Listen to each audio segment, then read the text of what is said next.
नमस्कार, मैं रंजीत कुमार। स्वागत है आपका आपके YouTube channel math classes by Ranjeet sir में। पिछले वीडियो में हमने एक्सरसाइज 8.2 और एक्सरसाइज 8.3 के कुछ क्वेश्चन किए थे। बाकी एक्सरसाइज 8.3 के कुछ जो बचे हुए प्रश्न हैं वो हम इस वीडियो में देखेंगे और सर्वसंख्याओं के बारे में भी बात करेंगे। तो बचे हुए क्वेश्चन देखते हैं। एक्सरसाइज 8.3 का क्वेश्चन नंबर 3। क्वेश्चन नंबर 3 है, यदि tan 2a is equal to cot a minus 18 तो a का मान ज्ञात कीजिए। जहां a क्या है, हमारा न्यून कोण है, यानी a का जो मान आएगा वो हमारा 90 अंश से कम आएगा। तो tan 2a is equal to a minus 18, tan 2a is equal to cot a minus 18। tan या cot में से किसी भी एक को हम पहले चतुर्थांश में बदलेंगे, जिससे कि tan का cot हो जाएगा या cot का tan हो जाएगा। तो tan 2a को हम बदलते हैं पहले चतुर्थांश में, क्योंकि cot 90 minus theta is equal to tan theta होता है। tan 90 minus theta is equal to क्या होता है पहले चतुर्थांश में? tan theta. तो हम tan 2a को क्या लिखेंगे? cot 90 minus 2a। इसे लिख देंगे cot 90 minus 2a is equal to cot a minus 18। cot से cot हट जाएंगे हमारा, तो ये बचेगा 90 minus 2a is equal to a minus 18। 18 को पश्चांत कर लो, 2a को इधर पश्चांत कर दें, तो 90 plus 18 is equal to a plus 2a। 90 में 18 जोड़ेंगे कितना होगा? 108, बराबर में आ जाएगा हमारा 3a। तो a इज इक्वल टू होगा 108/3। 3 से डिवाइड करेंगे कितना आएगा? 36। यानी a की जो वैल्यू आएगी वो हमारी कितनी आएगी? 36 अंश। a इज इक्वल टू 36, ये हमारा आंसर हो गया। a का मान ज्ञात करना था और a का मान न्यून कोण है, तो 36 जो है वो हमारा न्यून कोण है, यानी 90 अंश से कम है। नेक्स्ट क्वेश्चन हमारा है, यदि tan a is equal to cot b तो सिद्ध कीजिए a plus b is equal to 90। हम दो तरीके से हल कर सकते हैं। tan और cot दोनों में से किसी एक को बदल दें प्रथम चतुर्थांश में और सिद्ध कर लें a plus b is equal to 90। या फिर क्या करें, हम लेके चलें कि a प्लस b 90 अंश है और हम सिद्ध करें tan a बराबर cot b या cot b बराबर tan a।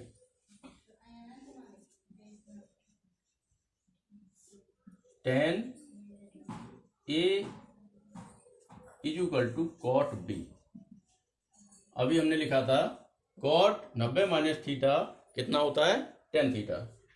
तो हम tan थीटा को लिख दे रहे हैं cot 90 माइनस थीटा मतलब a, यानी tan a को क्या लिख देंगे? cot 90 माइनस a पहले चतुर्थांश से और is equal to cot b। cot से cot हट जाएंगे, तो 90 minus a is equal to cot b।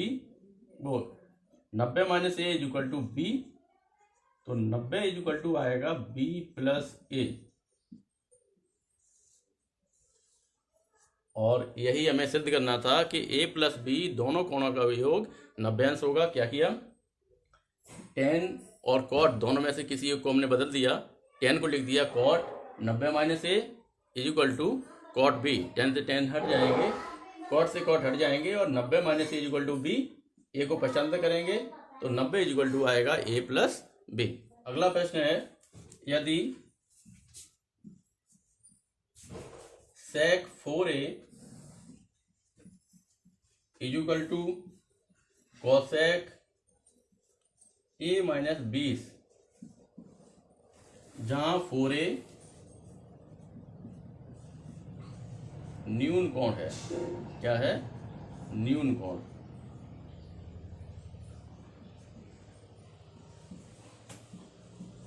तो a का मान ज्ञात कीजिए। जहां 4a क्या है? न्यून कोण है।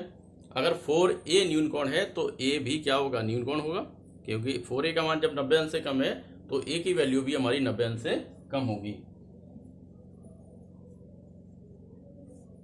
sec 4a is equal to a is equal to cosec a minus 20 sec 4a is equal to cosec a minus कितना 20।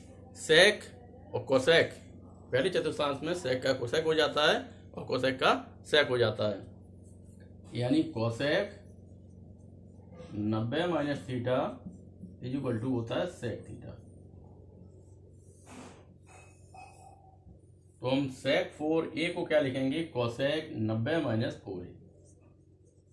Cosec 90 minus 4a is equal to cosec a minus 20।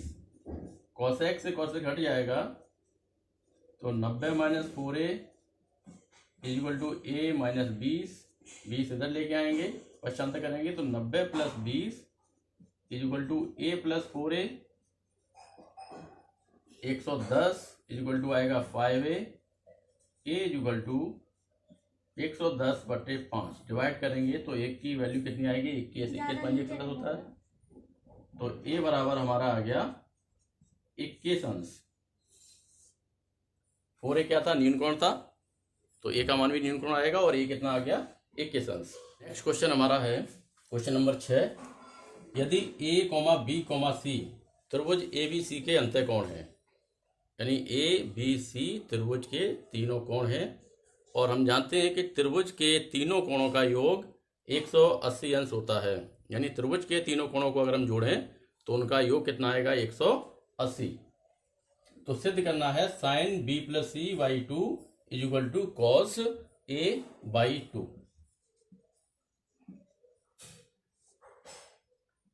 a plus b plus c is equal to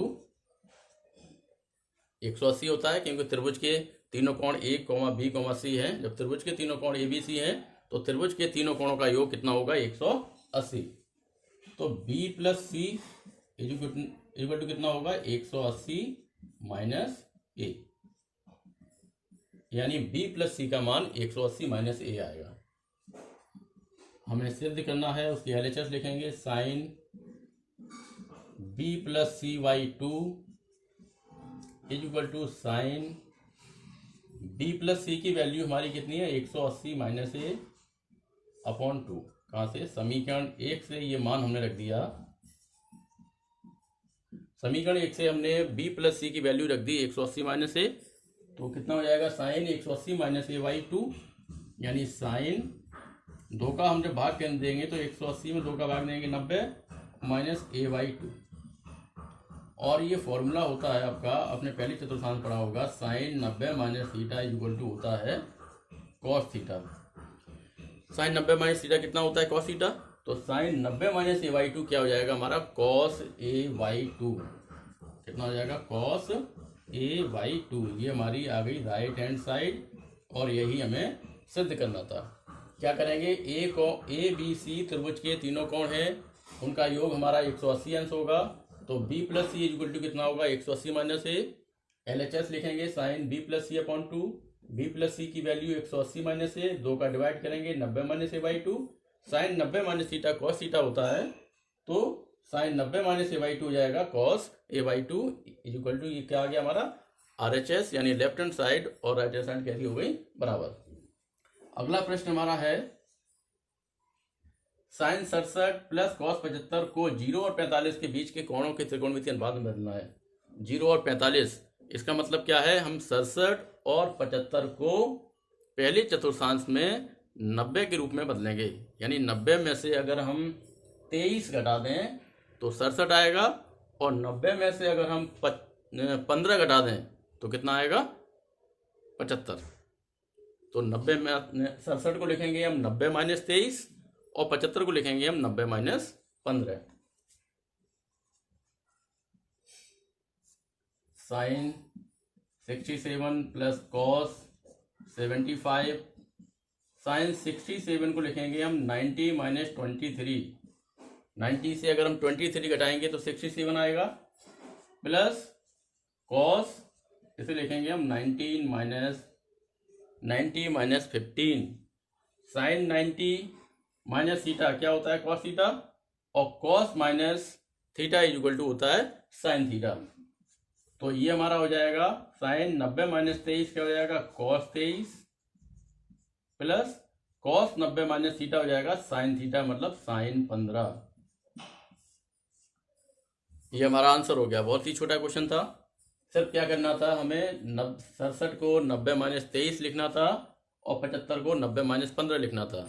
sign 90 minus theta cos theta होता है तो cos 23 हो गया, cos 90 minus theta sine theta होता है तो हमारा कितना हो गया साइन 15। हमें 0 और 45 के बीच में लिखना था और 23 हमारा 0 और 45 यानी 45 से छोटा है और 15 भी हमारा 45 से छोटा है। इसके बाद देखते हैं सर्वसमकाएं। सर्वसमकाएं क्या होती हैं? सर्वसमका और समीकरण। समीकरण हमारा अगर x पे का 2 के रूप में समीकरण है या 3 के रूप में समीकरण है तो वो हमारे 2 या 3 उन्हीं कुछ मानों के लिए संतुष्ट होगा। यानी समीकरण x के कुछ मानों के लिए ही संतुष्ट होगा।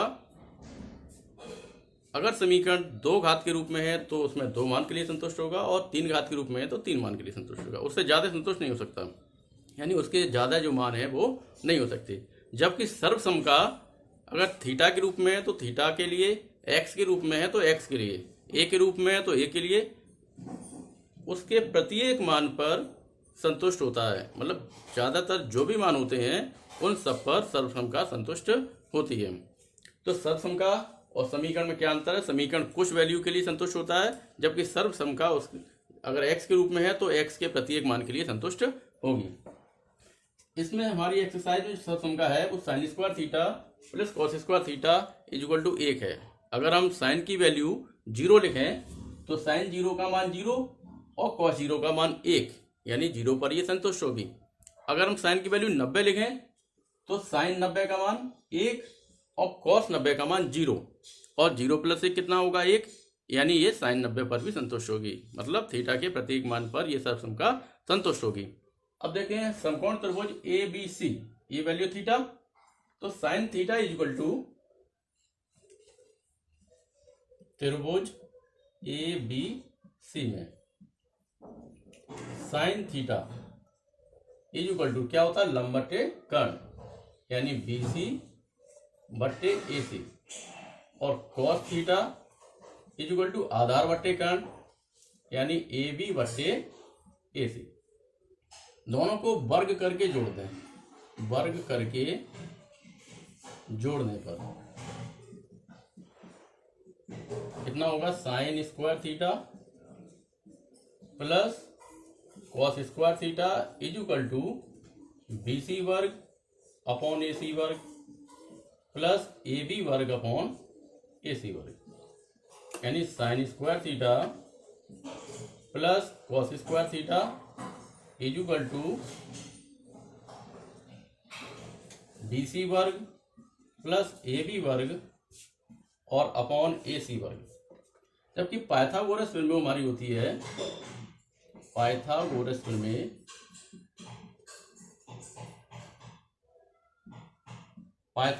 क्या होती है हमारी, AC का स्क्वायर यानी कर्ण का वर्ग अन्य दो भुजाओं के वर्गों के बराबर होता है। कर्ण का वर्ग लंब के वर्ग और आधार के वर्ग के बराबर होता है। तो AC वर्ग इज इक्वल टू होगा AB वर्ग और प्लस BC वर्ग, और AB वर्ग प्लस BC वर्ग को मैं क्या लिख देंगे AC वर्ग, यानी sine square theta plus cos square theta is equal to BC वर्ग प्लस AB वर्ग कितना होगा AC वर्ग, AC वर्ग हो गया AC वर्ग अपॉन AC वर्ग, इससे ये कैंसिल हो जाएगा एक बार, तो ये आ गया sine square theta plus cos square theta is equal to 1, यानी sine square theta plus cos square theta is equal to कितना आ गया 1। ये हमारी सर्वसमका हो गई।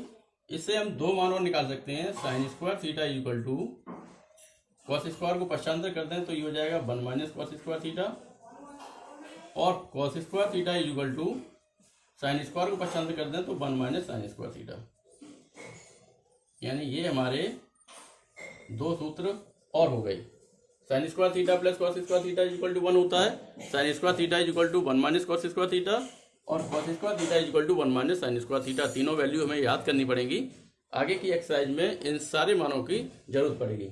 दो सर्वसमकाएं और है हमारी, ये पहली सर्वसमका थी, सर्वसमका दूसरी। इसी प्रकार हम उनकी वैल्यू निकाल सकते हैं। जो दूसरी समका है वो हमारी है sec square theta minus tan square theta is equal to 1। तो sec square theta is equal to क्या होगा 1 plus tan square theta. Tan square को पश्चांतर कर देंगे और tan square theta is equal to क्या होगा सेक स्क्वायर थीटा माइनस 1। 3 सूत्र। नेक्स्ट समका हमारी cosec square theta minus cot square theta is equal to 1। तो cosec square theta is equal to हो जाएगा 1 प्लस कॉट स्क्वायर थीटा। अगर हम कॉट स्क्वायर थीटा को पश्चांतर कर देंगे तो कोसेक स्क्वायर थीटा आएगा हमारा 1 प्लस कॉट स्क्वायर थीटा और cot square theta is equal to आएगा हमारा कोसेक स्क्वायर थीटा माइनस 1। ये हमारी सर्वसमकाएं हो गई। 3 सर्वसमकाएं और 3 सर्वसमकाओं को पश्चांतर करने पर हमारे दो सूत्र और बन जाते हैं। तो कुल 3 सूत्र हो गए, बहुत अच्छी तरह से याद होने चाहिए तीनों सर्वसमकाओं के सूत्र। और साइन की जो वैल्यू है 90, 30, 40, 50 जो भी हैं आपकी, बहुत सारी अच्छी तरह से याद होनी चाहिए। साइन थीटा कॉस थीटा भुजाओं के रूप में क्या होते हैं, ये सारे सूत्र जब तक अच्छी तरह से याद नहीं होंगे त्रिकोणमिति को करने में उतना मज़ा कम आएगा। आपको सूत्र जितने अच्छी तरह याद होंगे गणित को करने में उतना ही ज़्यादा अच्छा लगेगा।